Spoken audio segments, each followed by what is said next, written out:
What's going on, guys? It's Neil with the Pony Creek Outdoors. Listen, today I'm going to do a segment called Practice What You Preach. And this isn't as much directed at you guys for tips as it is for me to remember when bow season comes in this year. What do I mean by practice what you preach? Well, you can get up here and you can give all the information you want to on mechanics and what you're going to do when you're in the tree stand. And then when you get in the tree stand and the buck walks out there in front of you, you forget everything that you've taught yourself or that you've tried to remind yourself about. So I'm going to tell you some things from my perspective that have come back to haunt me in the past. All right, so the first thing that I want to talk about is this right here. It's your release. I'm using this B3 Alpha release here. Basically just got this trigger on it. And the thing I want to talk to you about is remembering trigger discipline. Just like if you were in a firearms class or you're on the range, and I was in law enforcement, and every time you go on the range, they talk about trigger discipline, keeping your finger off the trigger till you're ready to pull it. There's no difference in that trigger on your handgun than it is this here. Keep your finger off the trigger. When you're going to draw that bow, right, and you've got it on here, if your finger's on that trigger, even if you don't intend to, it's very easy for you to sit there and just inadvertently, totally unaware to you, your attention's on the deer. You're not up there focusing on that. Well, I can tell you from personal experience, I've done it. And I was hunting with my friend Michael, and it's been years ago, and we were gonna shoot whatever, and deer comes out. I'll let the geese shut up now. They're raising cane. But basically, we were going to shoot, anything that come out there. It was no holds barred, so it was like, shoot whatever you want. Well, a deer comes out. This was a doe, and it came out 20 yards, 10 yards, 5 yards, and was totally unaware that I was there. I was up in my climber, and so I put my release on, and I went to draw it back, and I had my finger on that trigger. And what do you suppose happened? I will tell you exactly what happened. That arrow, I basically got that thing pulled to about right there. Barely anything at all.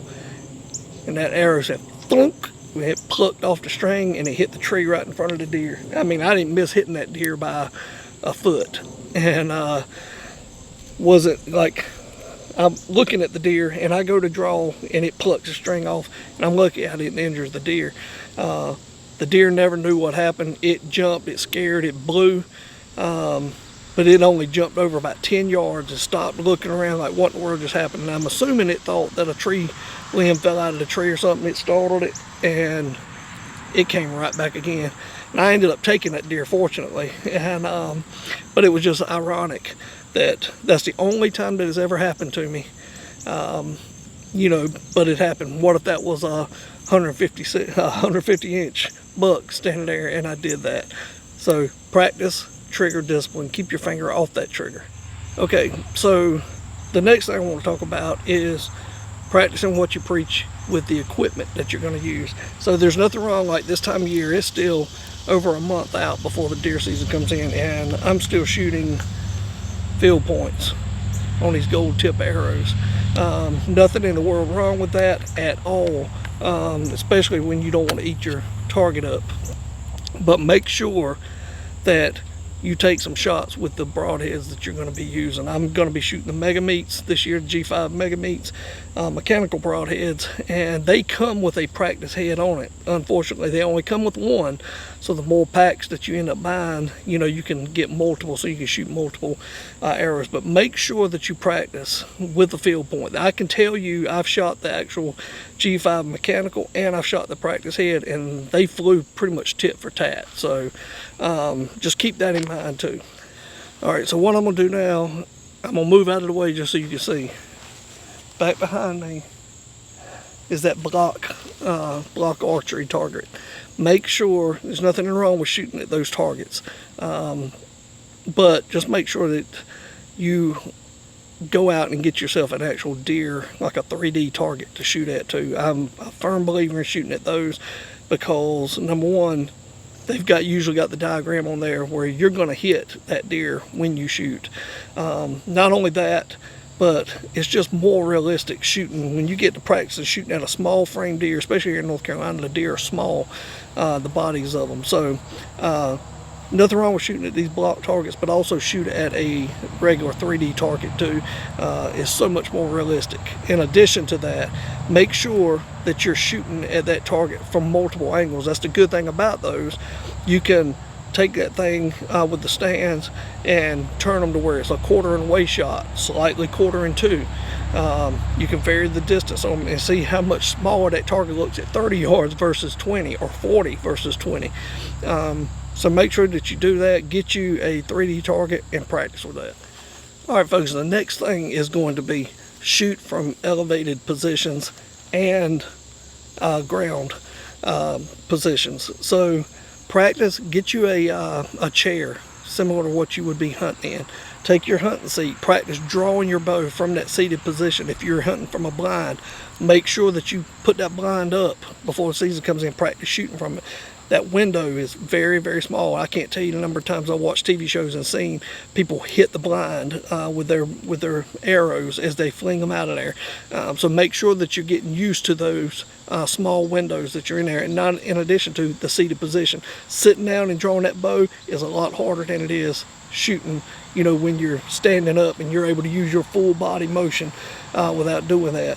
But again, if you're going to be hunting from a tree stand, get you a tree stand and practice shooting from that. I cannot tell you how different the angle is shooting down from 15 to 20 feet up at a deer versus shooting at a target standing here in the yard. Night and day difference. And I can tell you again from personal experience, I have lost deer that I shot because the angle was different. A lot of times people are going to end up shooting higher than what they would typically do, 3 to 4 inches sometimes higher than what they would do.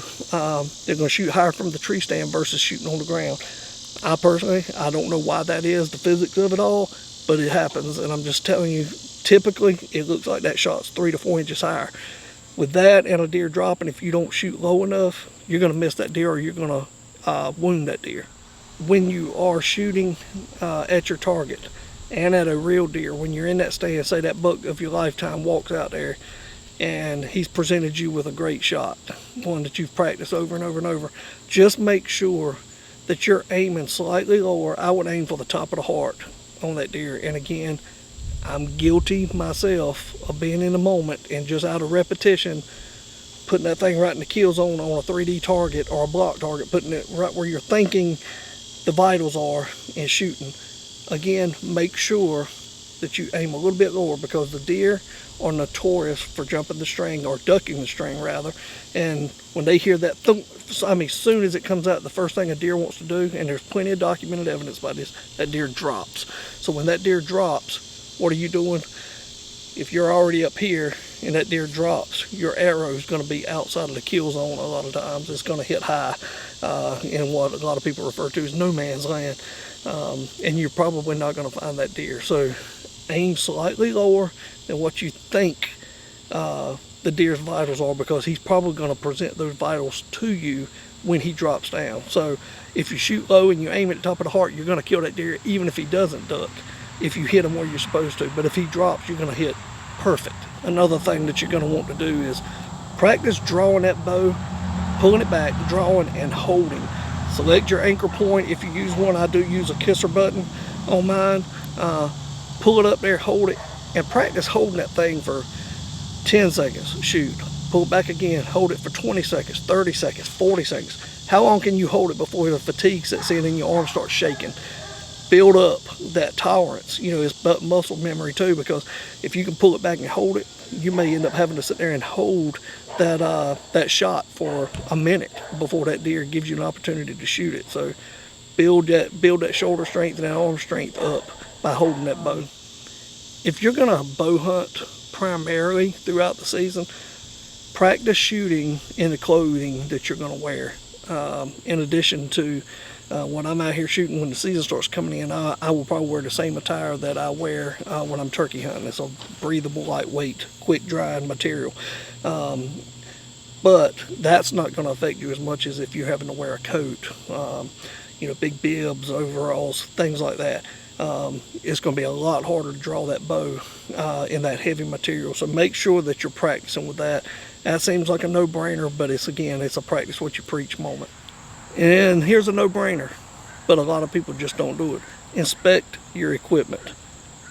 Make sure that it's in tip-top condition before the season comes in. If you need to get your bow restrung with a new string and cable system, do that before the last minute. Don't be going in there, a week before the season comes into your favorite archery shop. They're going to get bombarded, I promise you, and they will respect this tip.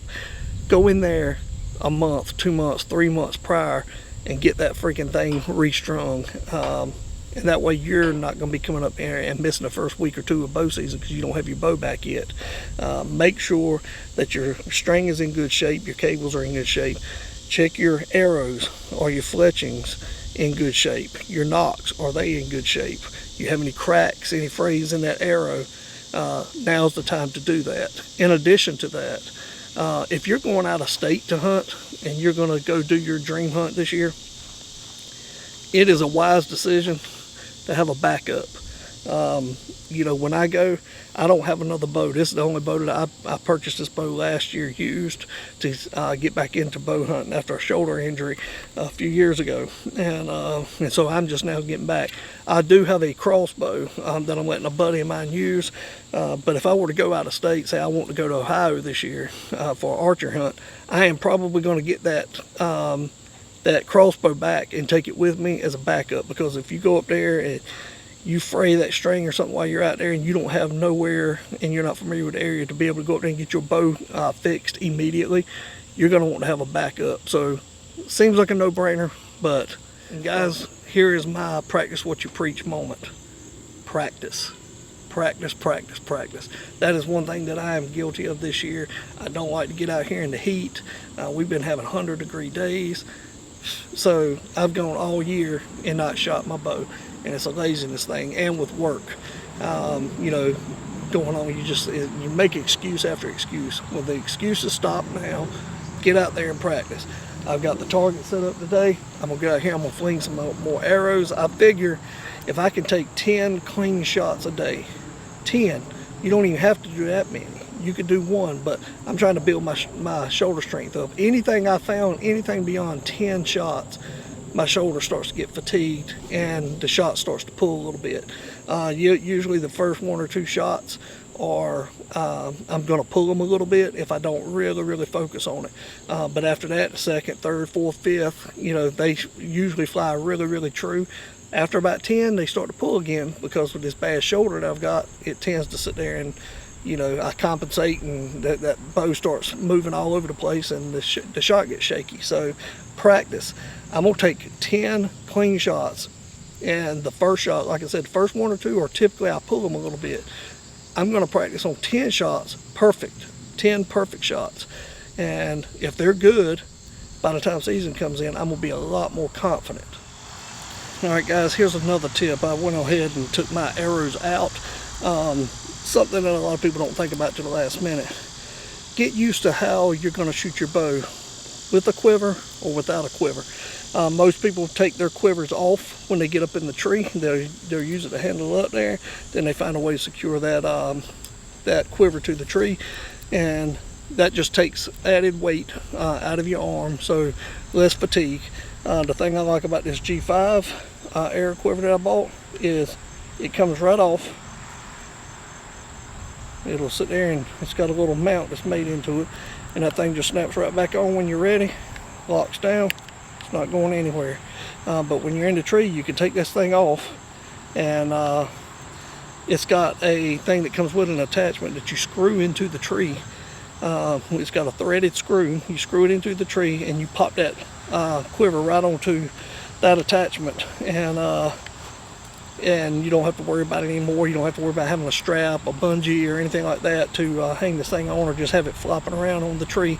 Because if you shoot and you miss and you want to go back for another arrow, you want that thing to be secure. So if it's secure to the tree, you can reach right down there, pop another arrow off of it and go. So I'm going to practice taking mine off and actually shooting this thing from the ground without the added weight. Okay, so this is 20 yards. I'm going to zoom in just so you can see it better.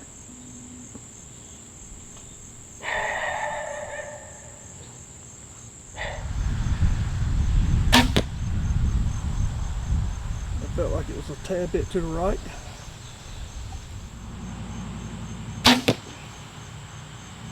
Felt like it was right beside it.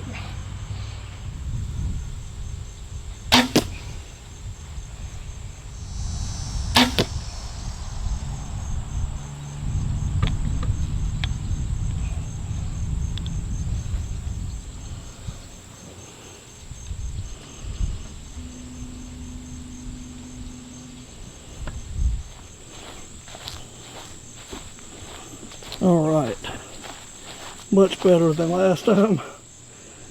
Still not perfectly where I want to be, but those 4 arrows, 2 of them are touching in each sequence, and they're only 2 inches apart. So I will take that for the second time out. 20 yards is pretty much hitting together. I just need to work on getting them over to the left just a hair, another 2 inches, 3 inches to the left, and I'll be happy. And I also want to say that practice what you preach. I have to get out here and practice, yes, but I said inspect your equipment, make sure that it's right. First off, my release was not in the correct holes. I put it on there. It'd be a smart idea to mark those so that you, just out of habit, you're used to putting that thing on and being done with it. The other thing is 2 of my 4 nocks are not working, so it's time. I got some more, I think, in a package in there. I need to get those out, put some new nocks on there and fix that so that that's not an issue this year. So again, practice what you preach. I hope you guys have enjoyed this little video. Please share it. Get the word out there about the channel. Hit that like button. Comment on there if you have any more tips for people, especially these the newer bow hunters. And I consider myself a newer bow hunter because I haven't done it in so long. I've gotten out of the habit of doing things I'm supposed to do. So again, this is more of a reminder to me. But if you like it, like the video, comment down below if you have some more tips or you have any questions about what I'm saying. And then of course subscribe, help us grow the channel. So until next time, I hope you've enjoyed Pony Creek Outdoors. Good luck this season.